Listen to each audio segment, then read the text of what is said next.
Hey guys, it's me, Pigman. I'm back, and today I'm excited to talk to you guys about the Skill Military team. So I wanted to tell you guys about this today because right now, Yelena Belova, like last night, she just came out in terms of buying her premium currency. I never buy characters with real money because look at it, it's $25. It's way too expensive, in my opinion, to buy characters straight out. But I know a lot of people do buy characters as soon as they're made available, and you know, eventually Yelena will be farmable for us. She's going to have a blitz coming around soon, and her second blitz will come shortly after, so then everyone can unlock her free to play. Red Guardian will be coming at some point in his Red Winter event, so he should be attainable through there. And then you probably already have the other three characters of the Skill Military team relatively built up, because both Punisher and Killmonger are on relatively relevant teams. Killmonger's team's not that good, but since they're used in that Red Star event, I imagine you probably have them built up. And Mercenary Soldier, probably nobody has built up because he's never had a role in the game, but you probably have him unlocked just simply from getting his shards randomly. So let's take a quick look through the team in terms of who's going to be on it. I'll scroll down through my roster and I'll highlight all of them, and then I'm going to talk about their kids, talk about what I think about them, and you know, what they're meant to counter, and sort of go in a little, you know, talk about the details of how they actually counter that team. But first up, we'll have Punisher on the team right here. He's going to be the first member of the team. You'll take him off the Defenders team. Hopefully they have a replacement for him coming sometime soon to the Defenders. I think tentatively I might put Night Nurse on the Defenders. The Defenders are pretty garbage anyways, so putting Night Nurse on the team really not going to affect their standings in my mind. If we scroll down, we got to scroll way down my roster because I've never really invested much in Killmonger. I never ran him on the Mercenaries team. I didn't want to break up the Wakandan team. You know, Mercenary teams were good, but they weren't like that good. I didn't think they were worthy of breaking up the Wakandan team. At that point, the Wakandan team was still at least somewhat relevant now, and there was at least other teams in the game, or at least there weren't as many other good teams, so I could still use them. Nowadays I don't touch the Wakandans in most wars because I just don't like, I have other teams I'd rather use. So Killmonger going to be another member of the team, and if we scroll down to the bottom of the roster right here, we will have Mercenary Soldier right here. So he didn't really get any reworks to be on the Mercenary team when that team came around, but he did get a rework to go on the Skillitary team, the Skill Military team. And finally, we have these two characters down here, the new ones, Red Guardian and Yelena. I got a pretty decent Red Star pool. I've started to save up Red Stars before a character comes out to open up like 5 or 6 of them. As long as I get like 3 Red Stars or more, I'm happy. But Yelena is going to be on the team, 45 shard unlock, so we'll get her after 2 blitz, definitely. Very easy to obtain. Love 45 shard unlock characters, big fan of that. And then we will have Red Guardian. I assume he will be unlockable. He's going to have, it kind of looks like CM Cerebro, but he will have his event coming, the Red Winter event, and I believe it's like you run certain characters in Blitz. They're gonna have a new tag. I wonder if the tag's in the game already because they mention it, and then you'll sort of run those characters in Blitz and stuff like that, and you'll get points, and then you can open up Red Guardian orbs, I believe, or something like that. So it's nothing too crazy. I think generally characters are farmable through that kind of stuff. You know, I think whenever they release a character like that, you're able to get them for free. It's not like you only get like halfway to unlocking them through what you could expect to obtain through a free-to-play player. But if we take a look, we need more save slots on those kind of situations where they have set teams with specific traits. They release like, they're like, these 40 characters have the trait.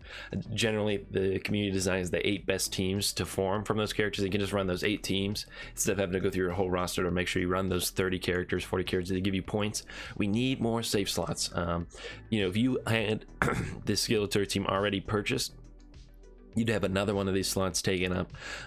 You know, we just need more save slots. It'd be nice if you'd have room to save slots, and they think about the fact that people want to save slots for those new teams. But let's head over to msf.gg and let's actually dig into these characters kits a bit. So let's start out with the characters that are reworked. So first off, we have Mercenary Soldier. Really, the only thing he got is on his special right here. He clears some positive effects, which is nice.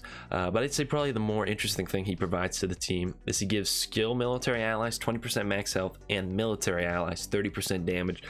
So that's not a negligible boost to the team's damage, just simply for having Mercenary Soldier sitting there with the team. And not to mention, he's going to get a lot of buffs through the rest of the character's kit, that then he will sort of boost his damage even farther. Let's take a look at Killmonger. I'd argue he's the next most simple change right here. One of the less interesting changes is right here. He gets 20% chance to counterattack plus per Wakandan ally. They now added also per skill military ally, so he can work on the skill military team too. It is nice. He's better on the skill military team, but they did not remove his Wakandan synergy by putting him on this team. So right here, this is something you're going to see through a lot of the characters' kits. If this character has 3 or more skilled military allies, so it is nice. I hate the skill military tag because it's so restrictive, but at least, you know, you only have to use 3 other skill military allies. No reason why you wouldn't use the full team, but regardless, you can transfer 1 positive effect excluding taunt from primary target to self at all skill military allies. So that's what you're going to see a lot through their kits. They'll pick off a positive effect and then it will go to your whole team and disperse through your whole team. Now the only problem with this I see is it can stack, like, well, it's like random. So say, you know, the whole enemy team has regeneration and offense up. You could attack one person, get their offense up, and then you attack another person, and if you pick off their offense up again, like, how does that work? Do you get another stack of offense up on your team, or is that kind of a waste because everyone already has offense up and you can't get offense up again? So that's something I worry about. I'd like it if you could pick specifically what effect you want, but there's no form, there's no code for that in the game, so it's whatever. But that's just something I worry about a little bit, but this is probably looking a little too much into the details right here. If we take a look at Punisher's special right here, that is another one of those instances where they'll attack somebody and then transfer 1 positive effect, but excluding taunt, stealth, and evade. Interestingly enough, Killmonger is only excluding taunt, Punisher is excluding taunt, stealth, and evade, but then he'll transfer it to all skilled military allies. And his ultimate, he actually gets to do it twice if there's a skilled military team around him, and he'll do it for more damage. So he'll attack everyone, then he'll attack everyone again, which is crazy because I always found Punisher's damage to be pretty decent, and the fact that he gets to do that twice is hefty. But that's only a more, so don't get too excited about that. Let's take a look at Yelena and Red Guardian now. So Yelena, her kit's pretty straightforward, honestly. Right here, let's start with her passive first off. Actually, kind of interesting. She's actually a little bit of a counter to the X Factor team. Right here, lower crit chance for all enemies by 25%. X Factor, I think they're going to be a really strong team. Yelena, not somebody to forget about if you're going against an X Factor team. Not only instances we have a chance to counter, you know, maybe in a drafting mode or something like that, or if they happen to do well, somebody puts them on Alliance War defense. This is an Alliance War offense team, and you can lower the crit chance. So not only can they counter the Marauders, which I'll talk about later, they're really designed to counter the Marauders, but there is a little bit of something here that I think would counter the X Factor team. Anyways, so on offense up, gain stealth. So if somebody happens to give her one of those stealth procs by stealing it from the enemy team, she will then get offense up, and while she has stealth, she gets 100% crit damage, and then she gets to lower the chance to assist on non-attack abilities for all enemies by negative 25% per skill military ally. So essentially, if you have a full team, there's no assisting going on with non-attack abilities with the enemy team. You might wonder, why'd they put that in her kit? That's a little random. That's because Mystique right here, don't mind that, on her passive right here, if Mr. Sinister is an ally, she'll assist on non-attack abilities. And I believe that applies for the whole team. She'll assist on non-attack abilities, but not a lot of them have non-attack abilities aside from Mr. Sinister.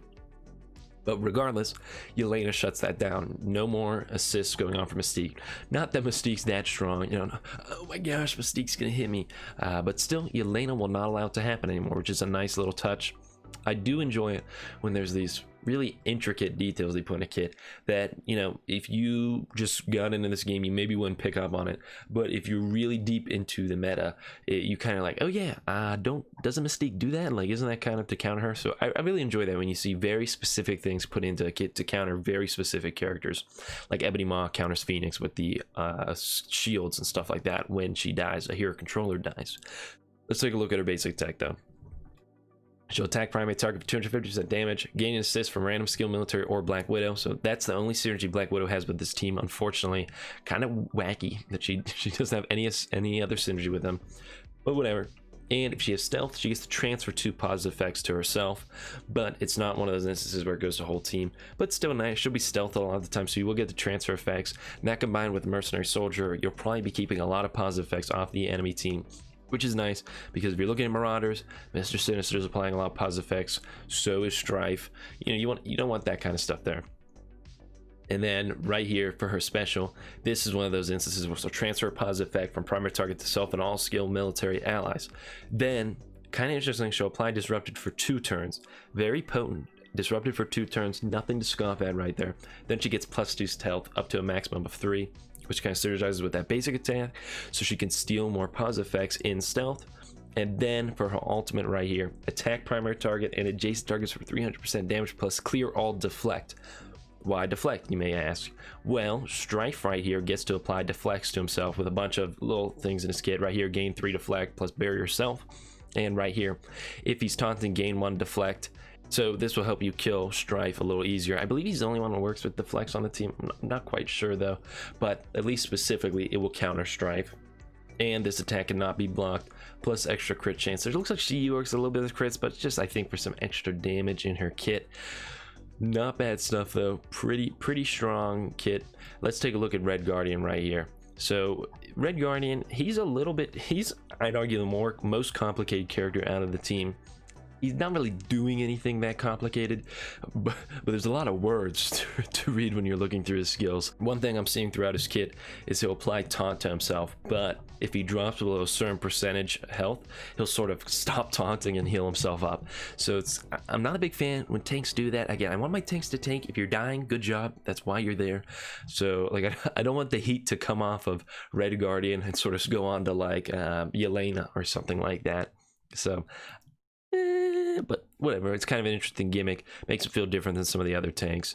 But we just had, it's like they just discovered that they could put this in characters' kits, and now they're putting it in everyone's kit, because we just had whatever Ant-Man's daughter's name, she has the same gimmick. Stature, she has the same gimmick too. So I don't know why they keep doing this, but whatever. So on spawn, he starts out with taunt, defense up, plus he applies speed up to all skilled military allies. Very strong. The only other character who gets to spawn with taunt is Drax in this game, and Drax is really good for PvP because he helps you protect your little weak guy, so he can get off his attacks for your daily missions. So it's nice that we get another character that's maybe better than Drax that gets to do this. Hopefully Guardians get a buff now. That was like the only thing they had going for them. So but when he drops below 50% max health, if taunting, he clears it and then he heals. So that's kind of nice. He gets block chance, kind of like Captain America, but it's weaker. Captain America, I think it's like guaranteed if he has a full team of Avengers. But he gets plus 5% per skill ally, gain plus 10% block amount. So by the end of the day, you have like 40, you'll almost be blocking half the time with him. Gives him a good amount of survivability. Not comparable to Captain America though, but I think he's probably better than Captain America overall. He gets 30% max health, plus skill military allies gain 30% max health. Very potent right there. That's a lot of health going out to the team. And if he has 3 or more skill military allies, gain 50% focus, plus all skill military allies gain focus, which I believe will help with them stealing the positive effects from any team. Make sure that's guaranteed, because I imagine there's a focus roll sort of to see if you actually get to steal the positive effect and stuff like that. So it's nice that they're getting the bonus focus for that. Let's take a look at his basic attack. So he gets to attack and then chain, plus he gets defense up, and in war this is actually a very potent effect. Apply defense up to adjacent allies. That's if you put, so it's kind of interesting. Usually you put a tank on the side of a team. Maybe Red Guardian should go in the center of the team so he can apply defense up out to the team. And I don't even know why he put this here. 25% chance to gain assist from a Yelena Belova ally. That's never going to happen. 25% is useless. If we look at his special, this is an interesting skill right here. He gets to clear 2 negative effects, and if he's above a certain percent of his health, he gets taunt. If he's not, he heals. So as we see, that little, he only taunts if he's doing well. Kind of interesting. He looks a little lazy in the movie, so maybe it's kind of playing off of that a little bit. And then he gets to apply defense up to the team. A little redundant because this whole basic attack, he's applying a bunch of defense ups, but if you're not in war, now here's a way to apply defense up. Plus he gets to heal self and all allies for 20% of this character's max health. That is a significant amount of healing. He's a pretty bulky character, so a tank up healing for percent of max health is very strong. Usually they only have those on healers that heal for percent of their max health. Isn't that good? Because the healers don't have a ton of max health themselves. So a tank getting to heal for percent of his max health is nothing to scoff at. And then he'll apply regeneration and 25% chance to gain assist from a Yelena Belova ally. 25%? Come on now, it's so pathetic. Here we have his ultimate. It's one of these things where he transfers a positive effect, excluding taunt, from self to all skill military allies after stealing it. And he does a lot of damage. 500% damage is a lot. That is a hefty amount of damage, especially for a tank. So really interesting right there. Plus he applies ability block to the primary target. So really interesting kit with Red Guardian. It's a lot to soak in. It gets a little wordy. Essentially a lot of these words are useless because it's the Yelena Belova getting a 25% chance to assist, but he really bulks up the team, provides a decent amount of survivability, a lot of healing, and this is gonna be a very offensive team. Red Guardian, you know, some teams kind of slow things down. They tank, they slowly whittle away the enemy team. This is really gonna be Red Guardian tanks for a bit, you steal some positive effects, and you get going and you kill them. And if you Red Guardian loses too much health, he's going to stop tanking. That's probably going to be how I think you counter the team. Red Guardian, you try to get him down below 50% health so he stops taunting, and then you could sort of pick off Yelena, Punisher, Killmonger, very squishy characters. At least I assume Yelena is. Punisher and Killmonger very squishy as well. So I think that's sort of going to be how you take them down. But I'm excited that they do counter the Marauders team, which is Emma plus the Marauders, because I'd argue they're one of the best war defense teams at the moment. Very hard to take down. And it's nice that you'll sort of have something that can defeat them. I assume they can take down the Marauders. When we saw this in the gameplay, when the gameplay the content creators got, they defeated them in Blitz and they didn't have their ward defense buffs, but I think the assumption is they will still beat them in ward defense. Not to mention, don't forget, Yelena will have that little bit of crit chance reduction, a little bit of something to counter the X Factor team. So all in all, I think we should pick up the characters by earning them in game when they come out, because you already have 3 of the people. You pretty much have the team built up already, and it'll be one more team to run through the game. So, you know, not going to be too bad. I think White Tiger was data mined, so I think she'll go on the Wakandan team that replace Killmonger, and maybe Wakandans will be great again. So really excited for Skill Military. I don't really like how they built the team. It's a little mishmash. I wish it was just military. I don't like that Skill Military thing. They're like, no, you don't get to think. No thinking for you. But in terms of how they play, I'm really excited for how they play, and I'm excited to unlock Red Guardian because I really like how he looks too. But at the end of the day, what do I really know? Because I am only a 19-year-old. I'm ever going to have a happy and healthy day, and I'll see you guys in the next video. Signing off, everyone.